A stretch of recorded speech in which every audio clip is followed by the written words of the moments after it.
बच्चों? सर हम पढ़ रहे हैं कौन सा है? चलिए यूनिट 3 में हमने देखा था रजिस्ट्रेशन, जो कि सेक्शन 58, 59 में बोला है। सेक्शन 69 ने क्या बोला हमसे? Consequences of non registration. ठीक है, क्या क्या है कॉन्सिक्वेंसेस? हम पे कोई कोर्ट केस फाइल कर सकता है, हम किसी पे कोर्ट केस फाइल नहीं कर सकते, among the partner court case file नहीं हो सकता, एंड सेट ऑफ मिलेगा अप टू 100 केस। चलिए आगे चलते हैं। रिजोल्यूशन में फिर हमने स्टार्ट करा था सेक्शन 39, राइट, जो कि डिफरेंशिएट करता है किसको? Dissolution of firm versus dissolution of partnership. ठीक है, फिर हम सेक्शन 40 के ओर मूव हो गए थे, जो कि बताता है dissolution by way of agreement. ऐसे डिसोल्यूशंस हम पढ़ रहे हैं जहाँ पे हमें कोर्ट के पास नहीं जाना पड़ रहा। ठीक है, तो सेक्शन 40 में बोला यस आओ मिलके बैठो, क्या करो? डिसॉल्व करो, अपनी इच्छा जाहिर करो, कंसेंट लो किससे? ऑल अदर पार्टनर्स से, और फॉर्म को क्या करो? डिसॉल्व करो। ठीक है, क्या कंसेंट लेनी पड़ रही है, राइट। बट अगर हम पार्टनरशिप एट विल की बात करें तो by way of notice you can dissolve the form. Dissolve the form, yes, आपको केवल बताना है यस मैं क्या करना चाह रहा हूँ, फॉर्म डिसॉल्व करना चाह रहा हूँ। अगर आपके पार्टनरशिप डीड में कोई प्रोविजन है, कोई क्लॉज है, you can not dissolve the form by way of notice, तो आप डिसॉल्व नहीं कर सकते, राइट। चलिए एक पढ़ा था हमने सेक्शन 41 जो बात करता है कंपल्सरी डिसोल्यूशन की। वो कंपल्सरी डिसोल्यूशन कैसे होगा? सारे के सारे पार्टनर क्या हुए? इंसॉल्वेंट, या उनका एडजुडिकेशन चल रहा है, राइट, सभी का, या कुछ अनलॉफुल बिजनेस आपका डिक्लेयर हो गया। But if you have your partnership have more than one businesses, then जो अनलॉफुल हुआ है उसको अलग हटाओ, बंद करो, क्लोज, और जो वैलिड है, लीगल है, उसको क्या करते रहो? कंटिन्यू। ठीक है, अगर आपके पास एक ही बिजनेस है फार्मास्यूटिकल का और वो क्या हो गया है? अनलॉफुल, तो आपको क्या करना पड़ेगा? अपनी पार्टनरशिप फॉर्म ही बंद करनी पड़ेगी, राइट। यस या no? Dissolution on an event of contingency, section 42। एक डिसोल्यूशन ऐसे होगा कि कुछ कॉन्टिजेंसी होंगी, उनके बेसिस पे भी फॉर्म क्या हो जाएगी? डिसॉल्व। कोर्ट के पास नहीं जाना। अगर किसी पार्टनर की डेथ हो जाए, एक भी पार्टनर इंसॉल्वेंट हो जाए, फिक्स टर्म की पार्टनरशिप है और वो पार्टनरशिप का पीरियड एक्सपायर हो जाए, पर्टिकुलर पार्टनरशिप है और event conduct of multiple business पूरे हो जाए, तो आपकी फॉर्म क्या हो जाएगी? डिसॉल्व। मेरा पेपर है क्या? आपका एग्जाम है ना, तो आप भी तो बोलेंगे साथ में, राइट?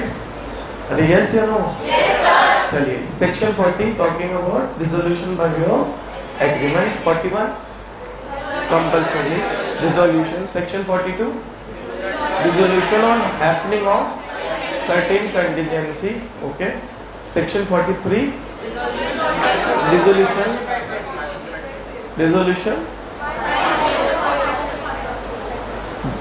क्या लिखा है? डिसोल्यूशन बाय नोटिस, किसमें? Partnership at will. ठीक है, ठीक है। कल का क्वेश्चन कंटिन्यू करते हैं, राइट। क्वेश्चन कुछ इस प्रकार था, क्या था क्वेश्चन? क्वेश्चन भूल गया। हाँ, खत्म हो जाए, यस, 10 साल की पीरियड की पार्टनरशिप थी, 10 साल कंप्लीट हो गए, तो क्वेश्चन था कि डिसोल्यूशन ऑफ पार्टनरशिप हुई या डिसोल्यूशन ऑफ फर्म हुई? क्या निकला आपका आंसर? फर्म। क्यों?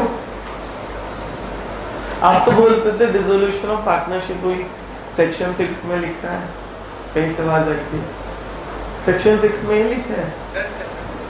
हाँ 7 में, 6, 7 बहुत सारे सेक्शन बताए थे आप लोगों ने कल। ये लिखा है क्या? अच्छा, तो अगर फिक्स पीरियड कंप्लीट होता है तो फर्म क्या होगी? डिसॉल्व। अच्छा, तो इसका मतलब जो पार्टनरशिप एट विल करेंगे वो न्यू पार्टनरशिप डीड बनेगी। यस, क्योंकि क्या होता है ना, जब हम यूनिट 1 पढ़ेंगे तो लॉ कुछ और वे में ले जाएगा आपको, बट लास्ट पढ़ते पढ़ते लॉ उसी ट्रैक पे ले जाएगा जो वो लिखना चाह रहा है, राइट। तो तो इसका मतलब partnership for a fix period अगर एक्सपायर हो जाता है तो आपकी फर्म क्या हो जाएगी, डिसॉल्व एज पर सेक्शन 42। ठीक है, चले आगे सर, आगे चलते हैं। सेक्शन 44 हाँ करना जरूरी है, डिसोल्यूशन ऑफ फर्म में तो यही होता है। और फिर उन्हें सेम कोर्स ऑफ बिजनेस ही करना था। एसेट्स रियलाइज करना जरूरी इन बाय वे ऑफ कि हम एसेट्स बाजार में बेचें फिर उसे ही खरीदें, तो पार्टनर को ही बेच दी जाती हैं, पार्टनर ही कैपिटल इंट्रोड्यूस कर देता है इस तरह से, क्योंकि तुम्हें तो फर्म चलानी है ना, एसेट्स तो लगेंगे तुमको। चलिए, most important for the purpose of exam section 44 right, dissolution by way of order of court. Order of court, अब फर्म डिसॉल्व हो रही है किसके ऑर्डर से, इसका मतलब कोई कोर्ट में गया होगा, कोई अग्रीड होगा, अग्रीड दुखी होगा, अपना दुख जाहिर करने कोर्ट में गया होगा, और उस कोर्ट ने क्या बोला होगा, चलो तुम्हारे दुख को तो मैंने सुन लिया, मगर मैं क्या करता हूँ, तुम्हारे दुख का निवारण क्या करता हूँ, मैं फर्म को डिसॉल्व करता हूँ। चलिए देखते हैं कौन दुखी है और क्या उसका दुख है। First, court may must may dissolve a firm, सही पढ़ रहे हैं, dissolve a firm on any of the following ground, कोई भी एक ग्राउंड पे, what do you mean of ground, yes basis, जो भी कोर्ट कभी भी डिसीजन लेती है वो डिसीजन लेती है on the basis of grounds, on the basis of evidence produce before the court.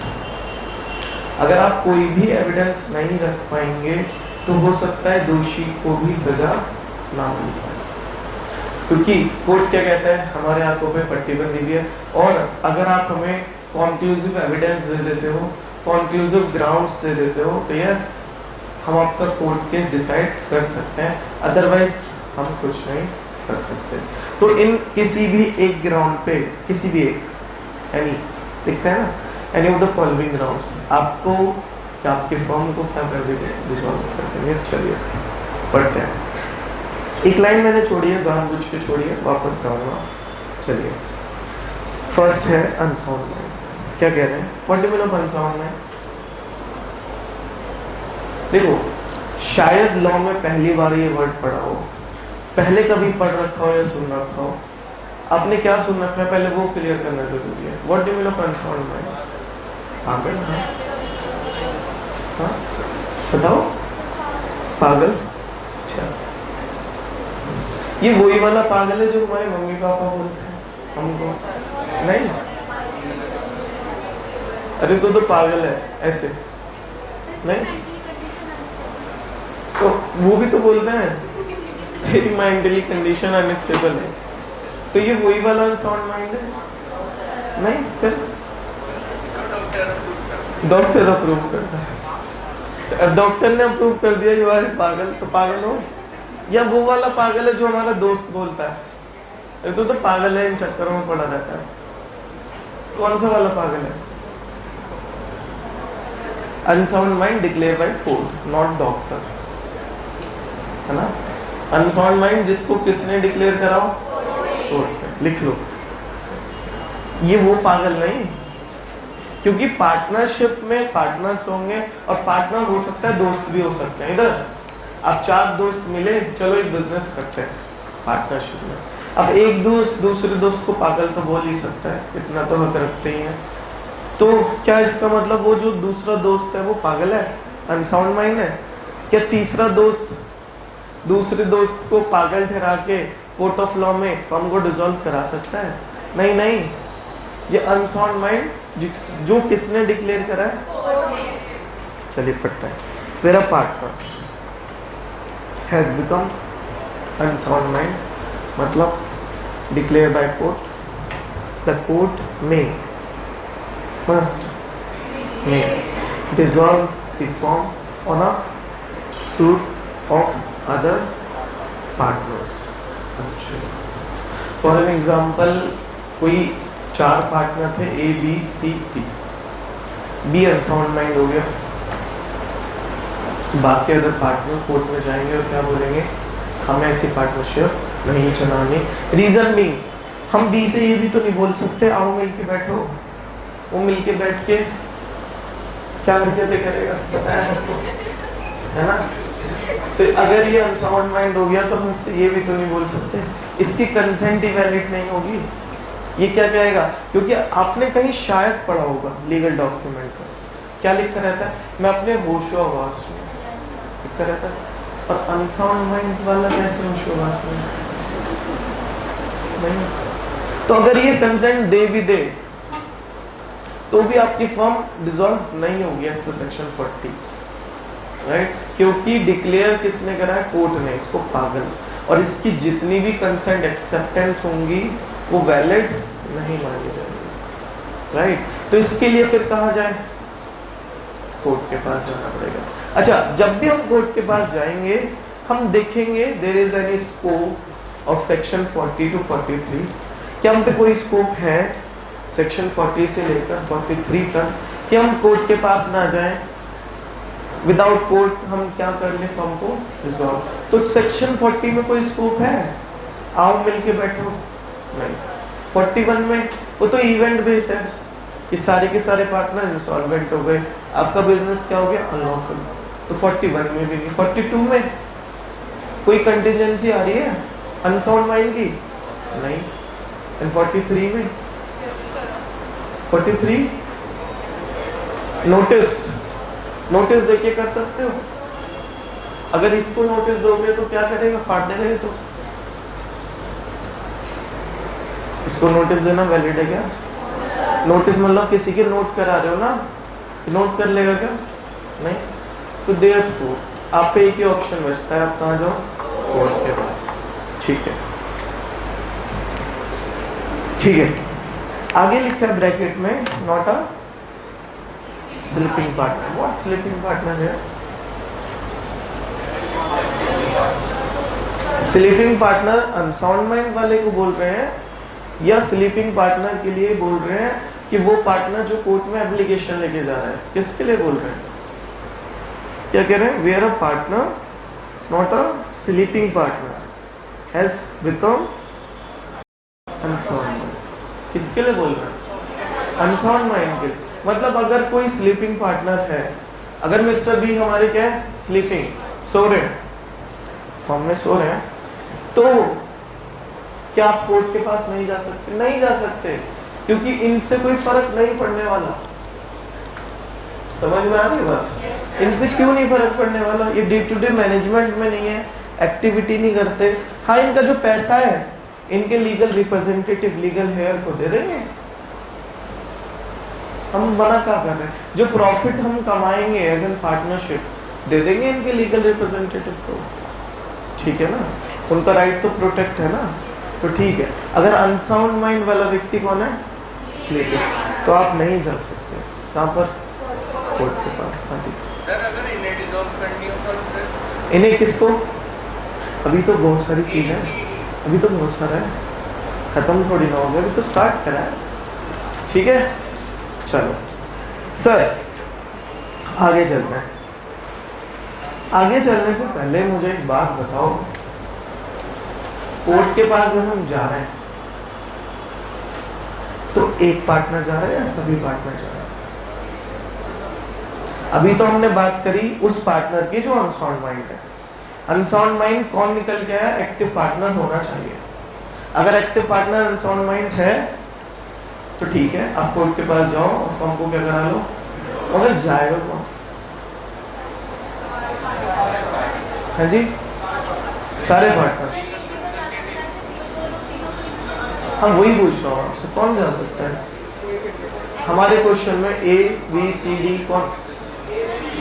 A C D, A C D सभी तीनों एक साथ जाएंगे या एक भी जा सकता है? कहाँ लिखा है?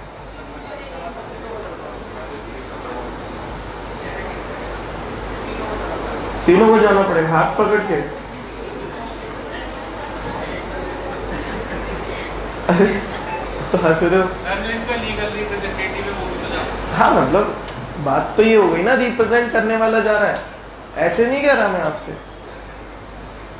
इधर मैं आपसे ही पूछना चाह रहा हूँ, जो कोर्ट के पास जाएगा वो कौन सा पार्टनर जाएगा, कौन से पार्टनर जाएंगे?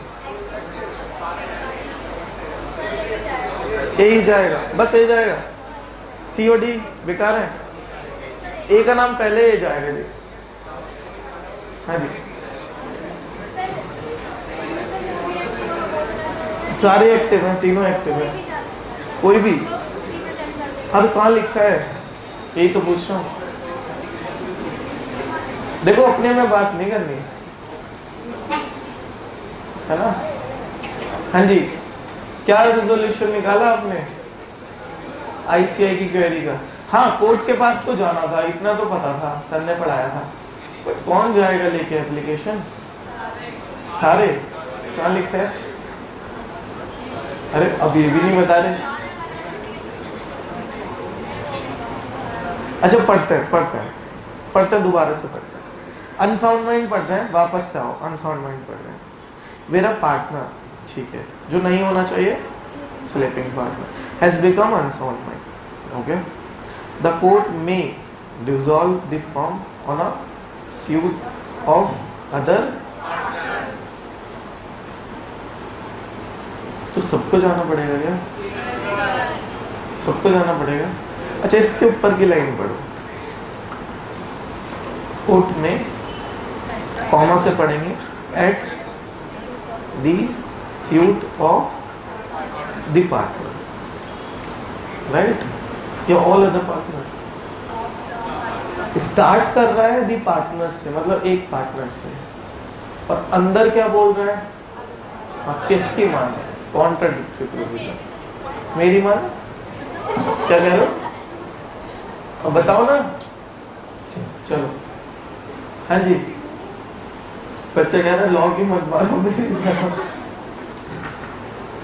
हाँ जी, ऊपर लिख रहा है मेन हेडिंग में, एक भी पार्टनर जाएगा तो बात चल जाएगी, और अंदर लिख रहा है कि सभी पार्टनर को जाना पड़ेगा। कौन जीतेगा? हाँ, कॉन्ट्राडिक्ट, मैं तो खुद बोल रहा हूँ। हाँ जी, सारे पार्टनर जाएंगे। कहाँ से भाई आवाज आई?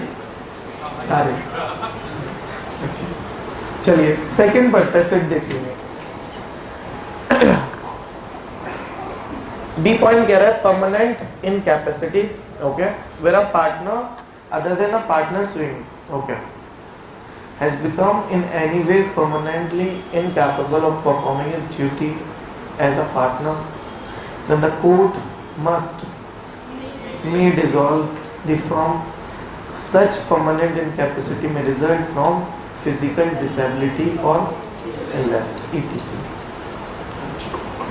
अगर कोई पार्टनर क्या हो जाता है? परमानेंट इनकैपेबल हो जाता है। ओके, तो यस, बाकी बचे पार्टनर क्या कर सकते हैं? कोर्ट में मूव कर सकते हैं और फर्म को क्या करा सकते हैं? डिसॉल्व। ठीक है ना। सेम क्वेश्चन, कोर्ट के पास जाएगा कौन? यही तीन पार्टनर है बचे हुए, कोई भी। अच्छा, एग्जाम्पल है कुछ दे रखा है? एग्जाम्पल ऐसे है, आप पढ़ो जरा, सभी पढ़ो। Example number 3, A, B, C are the partners in a firm. A had severe infection and got typhoid.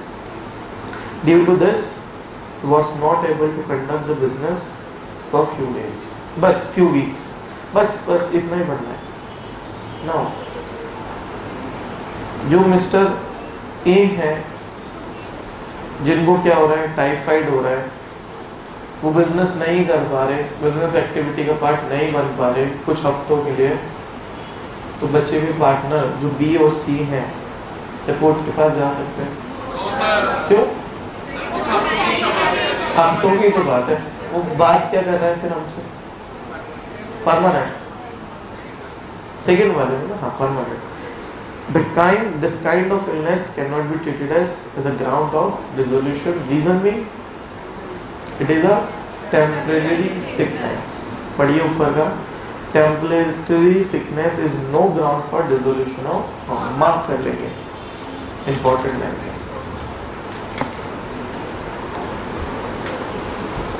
अच्छा, ये किसका पार्ट है टेम्परेरी सिकनेस? अनसाउंड माइंड का है या परमानेंट इनकैपेसिटी का? अनसाउंड माइंड का, ठीक है।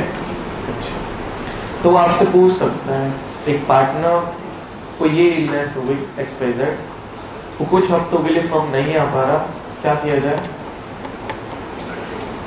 कोर्ट नहीं कर सकते, कोर्ट के पास नहीं। क्वेश्चन यही है, कोर्ट के पास जाएगा कौन? रिमेनिंग पार्टनर्स में से सभी या कोई एक भी? सर एक भी जाएगा तो भी चलेगा, सारे जाएंगे तो भी चलेगा। हाँ, ये कहाँ लिखा है? 42 में, 44 में कौन सी लाइन में लिखा है? सर पहली वाली में। चलो, यस, कोई एक पार्टनर भी जाएगा तो भी चलेगा, right. In the following ground दो पढ़े अभी तक, first unsound mind, second permanent incapacity, ठीक है। सेकंड पॉइंट में, सेकंड ग्राउंड में मेरा क्वेश्चन है, आप शायद उसका जवाब दे पाए, कोई भी बुक रेफर नहीं करेगा। परमानेंट इनकैपेसिटी समझे ना, लॉ ने क्या लिखा? अच्छा, एक प्रैक्टिकल लाइफ से क्वेश्चन है। मिस्टर बी स्लीपिंग थे और फर्म में आया जाया करते थे कभी कभार जब इनका मन करता था। एक दिन ये फर्म में आए और इनके साथ दुर्घटना हो गई और ये परमानेंट इनकैपेबल पर्सन बन गए, ठीक है। फर्म में ही दुर्घटना हुई है, कुछ काम वाम देख रहे थे फैक्ट्री में, मशीन से कुछ इनके साथ दुर्घटना हो गई। एक तो क्वेश्चन है इस तरह से। सेकेंड क्वेश्चन है ICI का, मिस्टर बी स्लीपिंग थे और फर्म में आया जाया करते थे। एक दिन फर्म में आए, सब कुछ अच्छा था, घर जाते हुए एक्सीडेंट हो गया और परमानेंट इनकैपेसिटी। हाँ जी, कौन सा ग्राउंड पे फर्म को डिसॉल्व किया जा सकता है? हाँ जी, एक्सीडेंट वाले में, दोनों में। समझ रहे हो ना क्वेश्चन ICI का? दोनों में परमानेंट इनकैपेसिटी हो रही है, एक में फैक्ट्री में ही हो रही है, एक में आउटसाइड द फैक्ट्री हो रही है। स्लीपिंग है तो मना करा है क्या परमानेंट इनकैपेसिटी? अनसाउंड माइंड है तो मना करा है। हाँ जी, दोनों में डिसॉल्व करा सकते हैं, पक्की बात। सेकंड वाले में एक बार पढ़िए क्या लिखा है।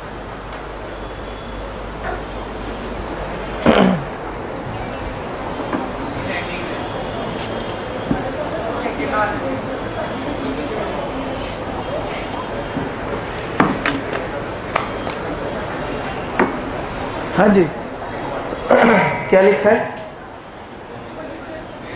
क्या लिखा है? चलो मैं पढ़ता हूँ आपके साथ। When a partner has become in any way permanent incapable for performing his duties as a partner, then the court may dissolve the firm. Such permanent incapacity may result from physical disability or illness etc. अच्छा, कहीं लिखा है fact with in factory, outside factory, नहीं, लिखा गया है in any way, mark करेंगे in any way.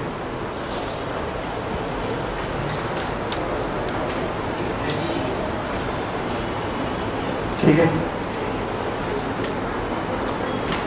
Okay, चले आगे। किसी की कोई क्वेरी वगैरह कुछ? ठीक है। C, misconduct. Okay, where a partner is guilty of conduct which is likely to affect prejudicially to carrying on the business, the court may order for dissolution of the firm. एक partner ने क्या करा है, कुछ ऐसा काम करा है जिसके लिए वो गिल्टी है। फॉर एन एग्जाम्पल देखते हैं, आपको पता होना चाहिए, नहीं है तो समझ लीजिए। एक चार्टर्ड अकाउंटेंट CA बनने के बाद आपके पास क्या क्या एराज है तो आप प्रैक्टिस कर सकते हैं। प्रैक्टिस समझते हैं क्या होता है? तो अपनी CA फॉर्म खोलिए, प्रैक्टिस कीजिए, उसमें आप मल्टीपल क्लाइंट से डील करेंगे, अपने होंगे वो आपके क्लाइंट। सेकेंड ऑप्शन है आप जॉब कर लीजिए, राइट। थर्ड ऑप्शन है आप अपना बिजनेस कर सकते हैं, राइट, ओके। और फोर्थ ऑप्शन है ही नहीं, क्योंकि इंडिया में ऐसा कोई भी चार्टर्ड अकाउंटेंट नहीं है जो अनएम्प्लॉयड हो, ठीक है, ओके सर। तो ये तीन ऑप्शन है हमारे पास। सपोज हमने प्रैक्टिस को चुना। अब प्रैक्टिस में भी टाइप्स होते हैं। आप प्रैक्टिस इंडिविजुअल भी कर सकते हो, खुद की सेल्फ प्रैक्टिस। आप प्रैक्टिस फॉर्म बना के भी कर सकते हो। मैं अमित विजित सर मिले और क्या बनाई, एक पार्टनरशिप फॉर्म, डीड बनाई, कितना कौन पैसा ला रहा है, एक फॉर्म बना ली। तो पार्टनरशिप फॉर्म भी क्या कर सकते हैं, प्रैक्टिस कर सकते हैं ना। हमारी पार्टनरशिप फॉर्म है, ठीक है। हमारी पार्टनरशिप फॉर्म में 4 पार्टनर हैं। 4 पार्टनर के नाम देख लेते हैं, वही है ABCD, ओके। 4 पार्टनर, ये चारों चार्टर्ड अकाउंटेंट है। एक पार्टनरशिप फॉर्म है, ये क्या करते हैं, प्रैक्टिस करते हैं। C ने, एक व्यक्ति है C, इसने क्या करा, गलत गलत ऑडिट रिपोर्ट साइन कर दी।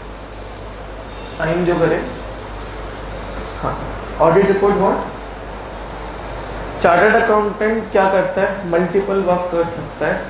वो टैक्सेशन में भी वर्क कर सकता है, वो लीगल कंप्लायंसेस भी कर सकता है, ऑडिट भी कर सकता है, अकाउंटिंग फील्ड में भी मास्टर होता है।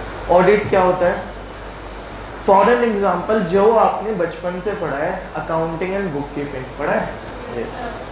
तो हर एक कंपनीज को, हर एक कॉरपोरेट्स को, हर एक ऑर्गेनाइजेशन को अपनी अकाउंटिंग एंड बुक कीपिंग करनी होती है। आप पढ़ेंगे टैक्सेशन में, इनकम टैक्स की बात करते हैं, इनकम टैक्स एक्ट 1961, उसमें एक सेक्शन है, सेक्शन 44AB, राइट। वो बात करता है टैक्स ऑडिट की। वो क्या कहता है कि अगर किसी एक इंडिविजुअल की टर्नओवर 1 करोड़ से ज़्यादा हो गई तो उसको अपना ऑडिट कराना पड़ेगा, किससे, चार्टर्ड अकाउंटेंट से। ऑडिट केवल चार्टर्ड अकाउंटेंट ही कर सकते हैं, CS नहीं कर सकते, CMA नहीं कर सकते ना। अगर किसी भी एक व्यक्ति की सेल्स 1 करोड़ से ऊपर हो जाती है तो उसको टैक्स ऑडिट लगेगा, और वो टैक्स ऑडिट कौन करेगा, chartered accountant. But section 44AB में लिखा है ये चीज, ओके। 44AB कौन सा, income tax act, year 1960। Section एक और है, सेक्शन 44AA, ये बात करता है you should prepare books of accounts and keep, कितने साल तक, 8 साल प्रिपेयर करो और रखो, कितने साल तक, 8 साल। अच्छा, ये जो आपने प्रिपेयर करी है तो आप क्या बन गए, मेकर। और चेकर कौन है, CA। तो यस, जो CA होता है उसकी बहुत बड़ी इंपॉर्टेंस होती है। कैसे, क्योंकि अगर चेकर ही मेकर बन जाए, सपोज आपने ICA का एग्जाम लिखा और आपसे कह दे आप ही इवैल्यूएट कर लो, तो सभी पास हो जाएंगे, है ना, सबके 100 नंबर आएंगे लोगों। और यदि पता नहीं मेकर कौन है और चेकर कौन है, checker is an independent party, तो वो सही से इवैल्यूएट करेगा। तो यस, एक चार्टर्ड अकाउंटेंट को बोला जाता है independent auditor. What do you mean of independent, जो डिपेंडेंट नहीं है किस पे, फर्म पे। अच्छा, तो वो इंडिपेंडेंटली असेस करेगा आपकी बुक्स ऑफ अकाउंट्स को, ऑडिट करेगा। तो एक ऐसा ऑडिट CA ने भी करा था और इन्होंने गलत साइन कर दी ऑडिट रिपोर्ट, मतलब बुक्स ऑफ अकाउंट्स गलत तरीके से बने थे। इनको अपनी ऑडिट रिपोर्ट में लिखना था the books of accounts shall not give the true and fair view. एक ऑडिट की लाइन है, बाद में पढ़ेंगे इंटरमीडिएट, राइट। मतलब क्या तात्पर्य इस लाइन का, कि जो अकाउंट्स बनाए ना वो सही नहीं, तो सही व्यू नहीं देते। इन्होंने क्या लिख दिया, the books of accounts give full information and provides true and fair view. गलत हो गया, बुक्स गलत है, फ्रॉडुलेंट मैनर में बने। CA साहब क्या कह रहे हैं,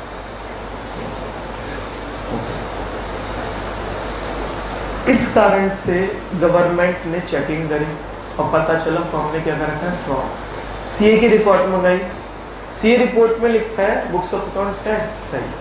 अब पेनल्टी लगाई जाएगी उस सीए पे, आईसीआई एक्शन लेगा, हाँ आईसीआई अलग एक्शन लेगा, गवर्नमेंट अलग एक्शन लेगी। आईसीआई और गवर्नमेंट ने एक्शन लिया और फर्म को पड़ गई 10 लाख की पेनल्टी, क्योंकि लेटर हेड पे क्या लिखा होगा, इनकी पार्टनरशिप फर्म का नाम, जो कि क्या है, Messrs ABCD and company associate, कुछ भी बोल सकते, राइट। तो फर्म के लेटर हेड इस नाम से आ रहा होगा, तो गवर्नमेंट ने इस ही पार्टनरशिप फर्म पे क्या लगा दी, पेनल्टी। और आपने पढ़ा था as per mutual agency law, एक ने एक्ट करा, इन्होंने तो साइन भी नहीं करे थे, अरे ऐसे नो, तो एक ने एक्ट करा, सब लायबल, ठीक है। तो देयरफॉर वो 10 लाख रुपए कौन भुगतेगा, सारे। और वो फिर कहां पर जाएंगे, वो जाएंगे मिसकंडक्ट में। अब पढ़ते हैं, पढ़िए क्या कह रहा है, मेरा पार्टनर इज गिल्टी, गिल्टी है क्या, हाँ, she is a guilty, yes, मेरा partner is guilty of conduct which is likely to affect prejudicial to carrying on business. अब सी के साथ क्या ए बी डी बिजनेस कर पाएंगे, क्यों, क्योंकि उसने पेनल्टी पड़वा दी उन लोगों को, रियस क्या नो, उनकी तो गलती भी नहीं थी, वो तो सही तरीके से काम कर रहे थे। तो यस, वो कह रहे हैं अब बिजनेस नहीं चला सकते, तो वो कहाँ जाएंगे, कोर्ट के पास, और क्या बोलेंगे कि सर सीएसी ने जो गलत गलत ऑडिट रिपोर्ट पे साइन करा, it is an misconduct and this CA is a guilty of this misconduct. ये गिल्टी माना गया है इस गलत गलत ऑडिट रिपोर्ट को साइन करने के लिए, हम इसके साथ बिजनेस नहीं कर सकते, तो फर्म को क्या कर दिया जाए, क्यों, क्या सेक्शन 40 से 43 में कोई रेमेडी नहीं है, देखते लगा के। सेक्शन 40 क्या कहता है, आओ मिलके बैठो, सी तो बैठेगा नहीं, सी कहेगा मैं तो साइन नहीं करता, सही बात है ना। सेक्शन 41 में क्या बात करी, कंपल्सरी डिसोल्यूशन, वहां पे भी कोई ये पॉइंट नहीं होगा मिसकंडक्ट का। कंटिंजेंसी में भी कोई ऐसा पॉइंट नहीं है। नोटिस अगर आप इसको दोगे तो ये एक्सेप्ट ही नहीं करेगा और आपको उल्टा केस फाइल कर देगा सी, तो देयरफॉर आप कहाँ जाएंगे, कोर्ट के पास। क्या बोलेंगे कोर्ट से, कि सी ने मिसकंडक्ट करा है, ये गिल्टी है, हम इसके साथ बिजनेस कंटिन्यू नहीं कर सकते, देयरफॉर आप इस फर्म को क्या कर दो, चलिए लिख लीजिए ये एग्जाम्पल, नहीं तो समझ नहीं पाओगे, अपनी लैंग्वेज में लिख लो उस एग्जाम्पल को, आपको 1 मिनट मिलता है।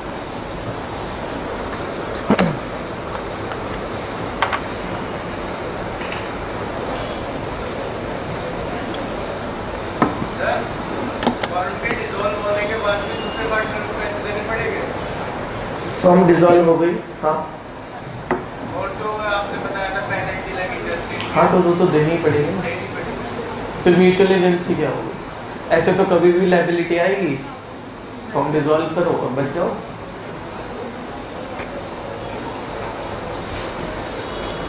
अच्छा, आपको पार्टनरशिप में क्या गलत लगता है, इधर आप लिखते भी रहो, बात भी सुनते रहो। अगर हम पार्टनरशिप एक्ट की बात करें तो आपको क्या गलत लगता है, ये नहीं होना चाहिए यार इसमें। म्यूचुअल एजेंसी एक गलत करता है तो दूसरे को दंड नहीं मिलना चाहिए, ये बात है ना। तो म्यूचुअल एजेंसी गलत लगती है ना। तो यस, इसलिए 2008 में एक एक्ट आया जिसको बोला गया लिमिटेड लायबिलिटी पार्टनरशिप, जहाँ पे म्यूचुअल एजेंसी नहीं होती, कोई एक एक्ट करेगा तो सब लायबल नहीं होंगे। तो अब जो पार्टनरशिप फर्म बनती होंगी वो कैसे बनती होंगी, एलएलपी के रूप में बनती होंगी, राइट। लिखिए जरा फटाफट से नोट कीजिए।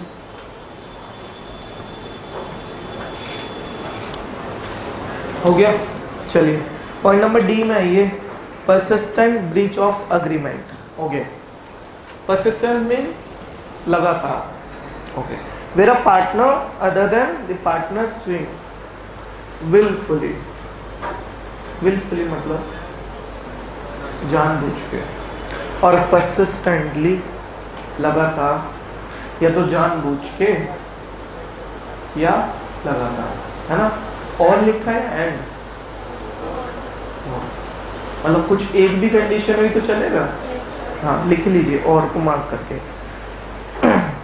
या तो कोई जानबूझ के या तो कोई लगातार क्या कर रहा है, कमिट्स कर रहा है क्या, breach of agreement relating to the management of the affairs of the firm और conduct of its business or otherwise to conduct himself in the matter relating to the business that is not reasonably practicable for other partner to carry on the business in partnership with him, then the court may dissolve the firm at the instance of any of the partners. The following comes into the category of breach of contract.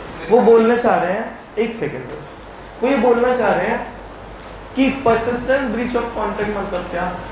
Partnership जब हमने करी ना तो एक contract बनाया जिसको हम deed बोला, उसके बाद भी कॉन्ट्रैक्ट बन सकते हैं बिटवीन द पार्टनर, हाँ बन सकते हैं, है ना, कि हम अपनी लायबिलिटी डिसाइड करते हैं। तू परचेज डिपार्टमेंट देखना, तू सेल देखना, मैं ऑपरेशन देखूंगा, तू फाइनेंस देखना, इस तरह से, ठीक है। एक बंदा लगातार सेम गलती करे जा रहा है, सेम गलती लगातार करे जा रहा है, अच्छा उसको समझाओ फिर भी वो वही गलती कर रहा है। जैसे आपको समझाओ पढ़ लो फिर भी वही गलती कर रहा है, नहीं पढ़ के तो सेम गलती करे जा रहा है। या कोई जानबूझ के करा जा रहा है, जानबूझ के कैसे कि जी मुझे तो पापा ने पढ़ने भेज दिया, मेरे तो मन ही नहीं है इसलिए करने, है ना। तो ऐसी पार्टनरशिप का एग्जाम्पल है कि सर, अच्छा कुछ बच्चे तो खुश हो गए ये बात सुन के, चलो सर जानबूझ के कैसे, उसको पता है गलत है बट वो क्या कर रहा है, जानबूझ के गलती करना चाह रहा है, ठीक है।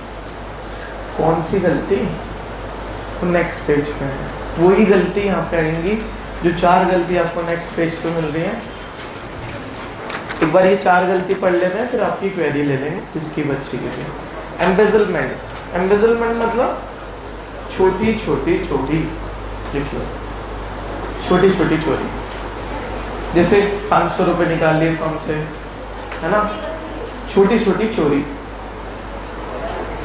चोरी चोरी, है ना, एम्बेजलमेंट कर रहा है। अच्छा एक बंदा जानबूझ के होल्ड कर रहा है मोर कैश देन अलाउड, उसको बोला है तू 10,000 रुपये रख अपने पास, जो भी खर्चे हैं इसमें से करियो। वो कितने निकाल रहे हैं, 1 लाख रुपए, 10,000 से ज्यादा लगातार करे जा रहा है ऐसा काम, ये जानबूझ के कर रहा है। अच्छा कीपिंग एरोनियस अकाउंट्स, उसको बोला फाइनेंस डिपार्टमेंट तेरा, अरे मगर तू सही तो अकाउंट्स रख, कितना सेल्स हुआ, कितना परचेस हुआ, क्या प्रॉफिट बना, कितना बैंक में पैसा पड़ा है, कुछ पता ही नहीं उसे। लगातार कहने के बाद एक बार समझाया कि अगली बार मत करना, अगली बार सही से सेल्स रिपोर्ट करना, सही से परचेज रिपोर्ट करना, सही से स्टॉक मैनेज करना, फिर भी वो सेम गलती करता है लगातार। कैसे पार्टनर के साथ चल जाओगे, पता ही नहीं चलेगा तुम्हें कितना प्रॉफिट हुआ है, फिर बांटोगे क्या PSR में। अच्छा fourth, refusal to show accounts despite repeated request, बोल रहे अकाउंट्स दिखा दे, तेरा काम फाइनेंस का है, एक बार बोल दिया, 2 बार, 10 बार बोल दिया, वो दिखाने को तैयार नहीं, इसका मतलब उसने अकाउंट में क्या करा है, फ्रॉड करा है ना। तो ऐसे अकाउंट्स, ऐसे पार्टनर के साथ चल पाओगे क्या, नहीं। तो एम्बेजलमेंट कोई छोटी छोटी चोरी करा, छोटी छोटी चोरी कैसे, ये चोरी पकड़ में नहीं आएंगी, ये मटेरियल नहीं है, इंपॉर्टेंट नहीं है एक ऑर्गेनाइजेशन के लिए। फॉर एन एग्जाम्पल, मतलब पार्टनरशिप फर्म में कैश पड़ा था, उसमें से 500 रुपये निकाल लिए, पता ही नहीं चलेगा 500 रुपये का, है ना। अच्छा पार्टनरशिप फर्म का कुछ सामान लिया, फाड़ा खा लिया, पता ही नहीं चलेगा, है ना। और करे जा रहा है, एक बार बोल दिया मत कर, बट परसिस्टेंस मतलब लगा, या वो जानबूझ के करता है। तो ऐसे पार्टनर के साथ मैं तो नहीं रह सकता। कहाँ चले जाओगे, कोर्ट ऑफ लॉ में, और क्या बोलोगे, कि ऐसे पार्टनर के साथ हमारी तो नहीं बन पाएगी, है ना। बट ग्राउंड कौन से चाहिए? 4 ही होंगे। किसमें? Persistence, breach of contract. हाँ जी, कोई क्वेरी आई थी? ब्रीच मतलब तोड़ना। लगातार जो आपके लिए लॉ बनाया है, आपको बोला 10,000 रुपये रख, अब कितने रख रहे हो? 10 से ज्यादा रख रहे हो, तो ठीक है। अच्छा चलो, और कोई क्वेरी किसी की? ठीक है। अच्छा, कितने पॉइंट्स हो गए? 8? 4। फर्स्ट क्या है? अनसाउंडनेस। सेकंड क्या है? Permanent incapable. थर्ड क्या है? मिसकंडक्ट। फोर्थ क्या है? Persistent breach of agreement, contract, कुछ भी बोल सकते हो। ठीक है। अभी जब तक इंडियन कॉन्ट्रैक्ट एक्ट नहीं पढ़ते तो आप एग्रीमेंट, कॉन्ट्रैक्ट कुछ भी बोल सकते हो। ठीक है, वहाँ देखेंगे। ठीक है बेटा, चलो सर आगे चलते हैं, पॉइंट नंबर ई में चलते हैं। अच्छा, एग्जाम्पल नंबर 4 होमवर्क है।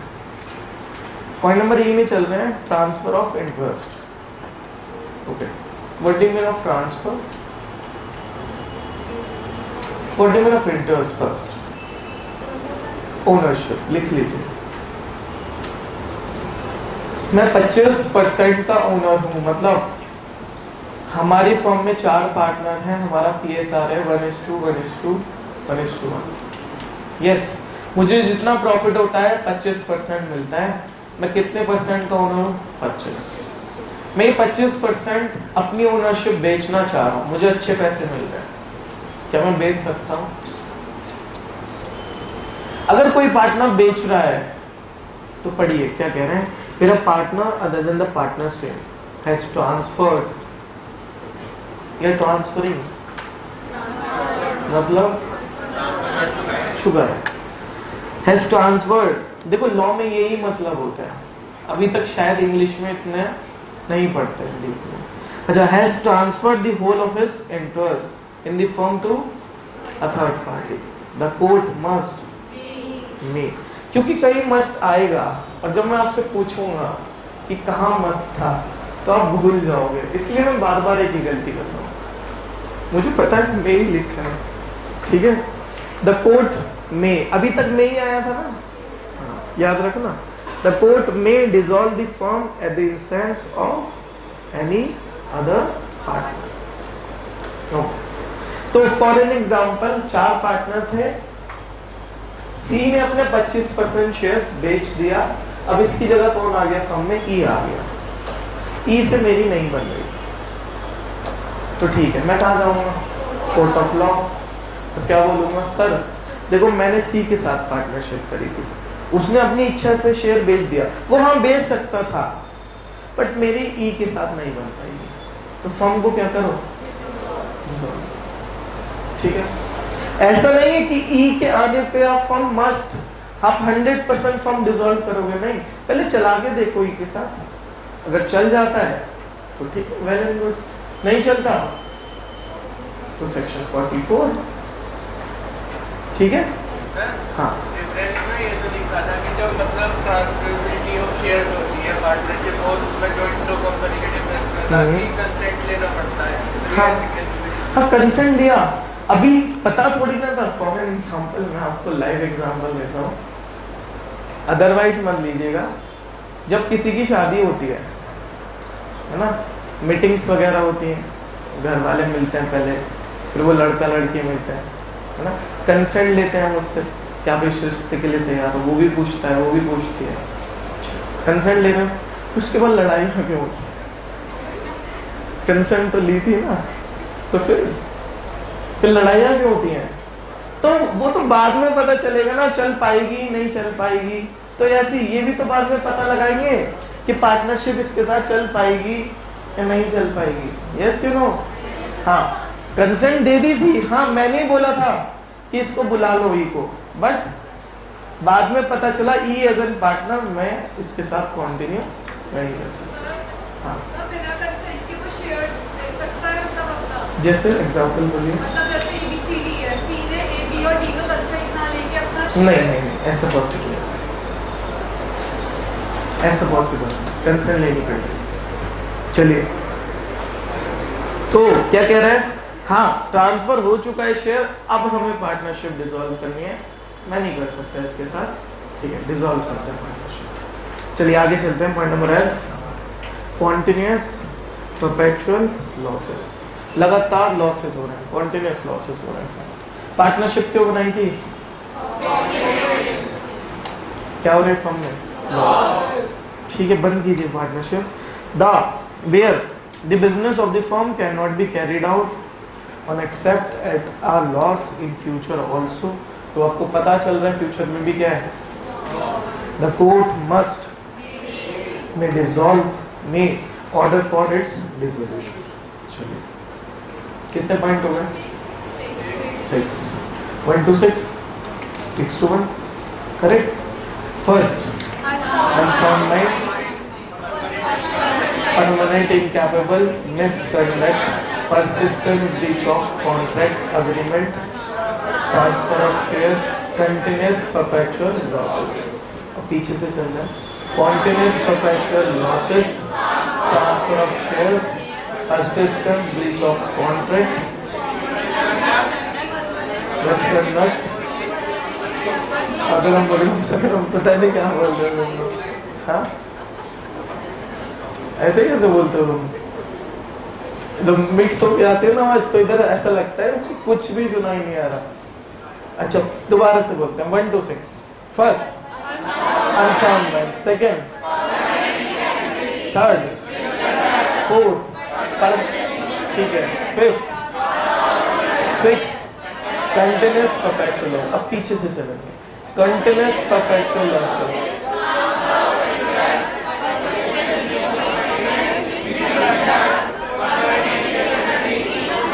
वेरी गुड, चलिए बहुत अच्छी बात है। नेक्स्ट चलते हैं, last, just and equitable grounds.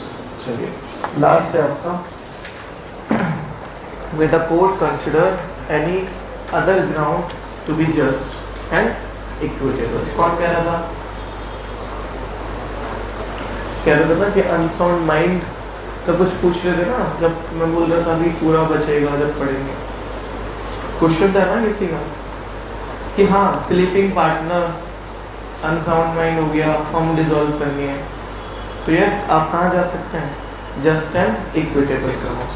अच्छा, with the court consider any other ground, जो क्या है, just and equitable for the dissolution of firm, it may dissolve a firm। The following are the cases for just and equitable ground। First, deadlock in management।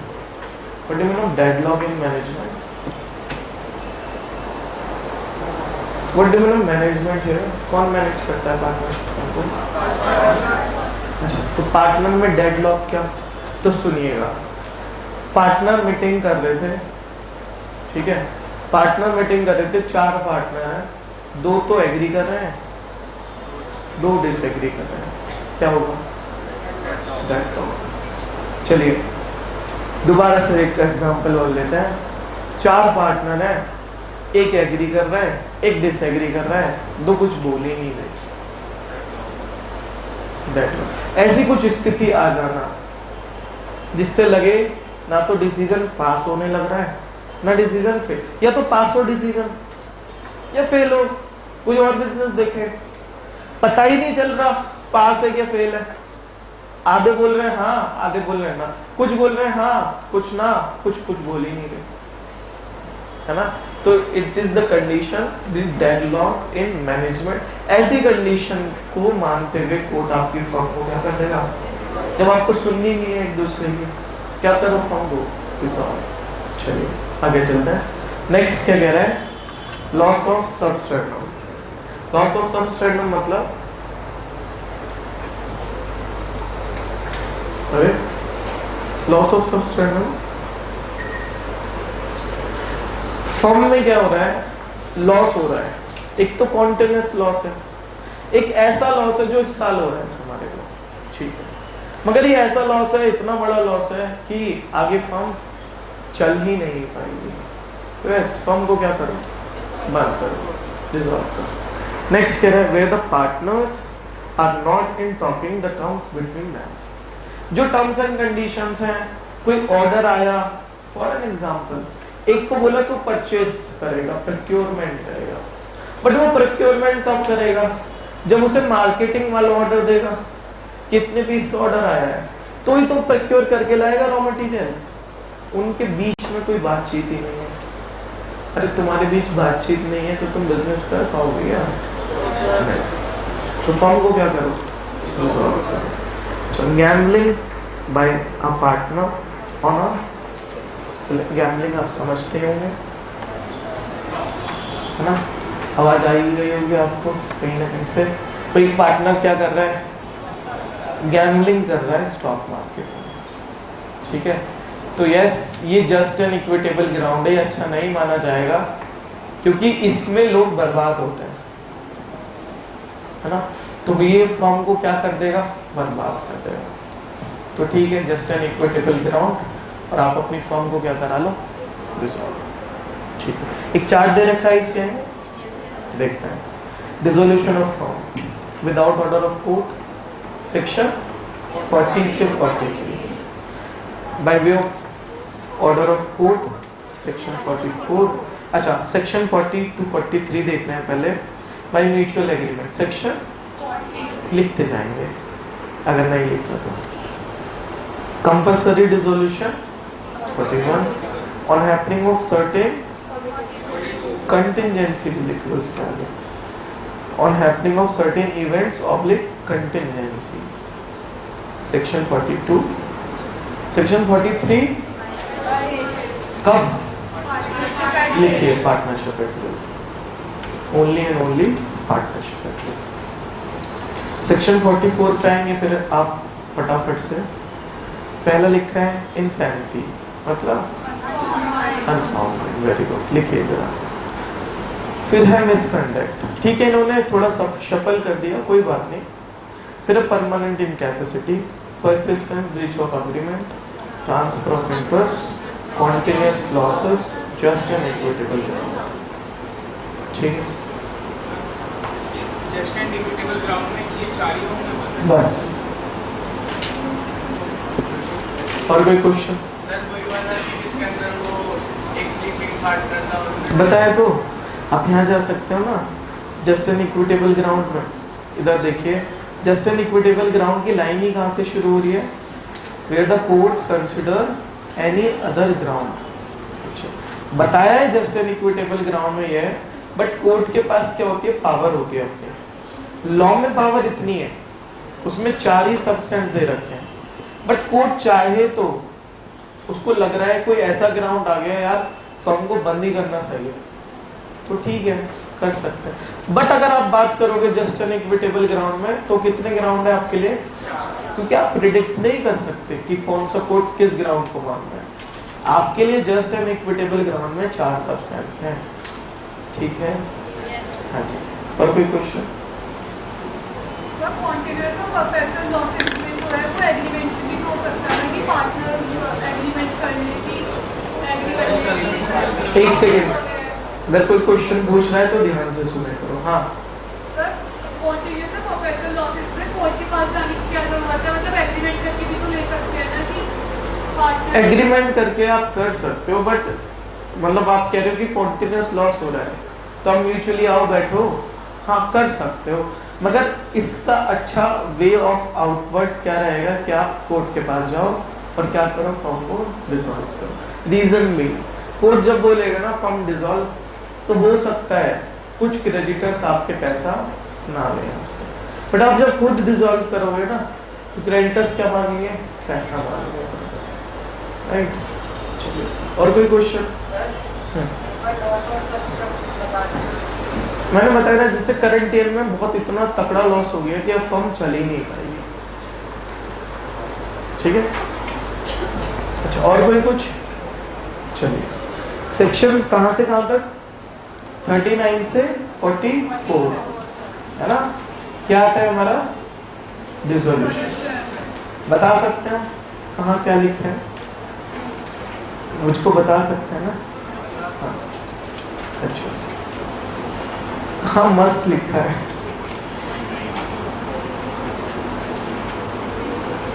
कहाँ court आपकी firm को 100% dissolve करेगा ही करेगा। आपको open book exam है, book आपके सामने है, करिए। आपको एक बात पता है, शायद नहीं पता होगी, फाइनल में एक ओपन बुक एग्जाम है ना। अच्छा, वो ओपन बुक में क्या होता है मैं आपको बताता हूँ।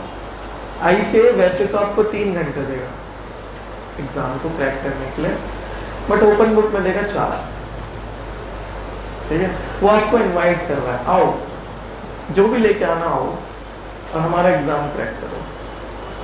बच्चे क्या करते हैं, बोरी भर भर के, है ना, ये मजाक नहीं, हर एक बच्चा उठ से उठता भी नहीं है, एक अटेंडेंट लेके आना पड़ता है साथ में, बोरी भर भर के बुक्स लाते हैं, है ना, और 4 घंटे पलटते ही रह जाते हैं। ओपन बुक एग्जाम क्यों रखा है ICAI ने? इसलिए रखा, रीजन भी, कल को जाके क्लाइंट आपके सामने बैठा हुआ हो सकता है आपको 80% नॉलेज है, 20% आपको रेफर करना पड़ जाए, क्यों दी ह्यूमन भी हमें भी करना पड़ जाता है। तो अगर क्लाइंट आपके सामने क्वेरी लेके बैठा है, जैसे ICAI आपके सामने क्वेश्चन लेके बैठा है, तो आप, अगर आपके सामने लॉ भी हुआ तो आप ढूंढ भी पाओगे या नहीं, राइट? तो 4 घंटे इसके लिए दिए जाते हैं और 4 घंटे पलटते हैं। तो मैंने कैसे क्रैक करा था वो एग्जाम, मैंने जितना भी कंटेंट था हमारे स्पेसिफिक होते थे, अब क्या कर दिया है, केस स्टडी बेस कर दिया है। पहले भी केस स्टडी था मगर एक स्पेसिफिक सब्जेक्ट से था, जैसे लॉ से था, मैंने लॉ से ही क्रैक कराया ओपन बुक। तो क्या था, लॉ में आपसे कुछ भी पूछेंगे, ठीक है पूछो, तो मैंने सब कुछ याद कर लिया था स्टार्ट में, छोड़ा ही नहीं। पता, क्योंकि वहां पे डिफरेंट एक्ट होते हैं, जैसे एक एक्टर रह रहा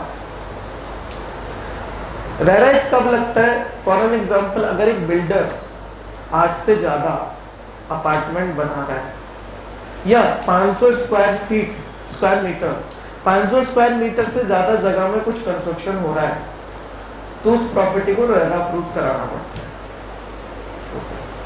तो बाकी बच्चे क्या करते थे साथ वाले, अरे नहीं देख लेंगे ना, इंडेक्स बना लेते थे कि कंटेंट इस पेज पे, इस पेज पे, वो वर्क करता ही नहीं था।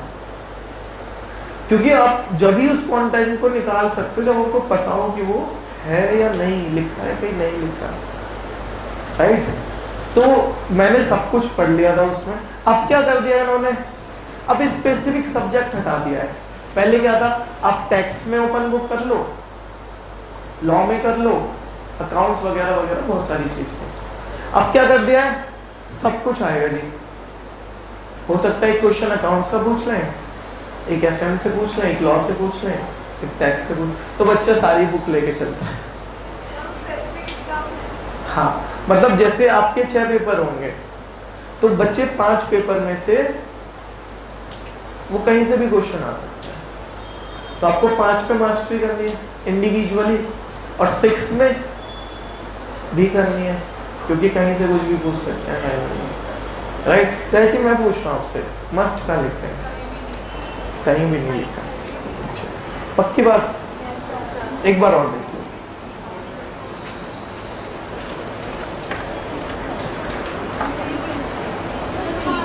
ये वही वाली बात हो गई जैसे 3 इडियट्स में था ना, सीन ऐसा है ना।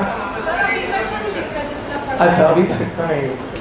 हाँ जी, वो अपने दोस्तों का नाम लिख देता था बोर्ड पे और बोल रहा था ढूंढो उसको कहाँ है बुक में, तो वही सीन हो रहा है शायद। चलिए ढूंढिए।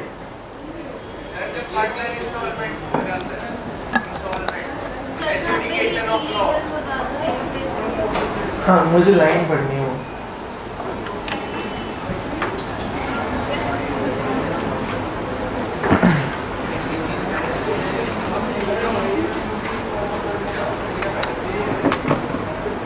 हाँ जी, एडजुडिकेशन ऑफ लॉ कहाँ पढ़ रहे हो, कौन सा पेज नंबर, कौन सी लाइन पहला? पेज नंबर 28 सेक्शन 41 बताओ।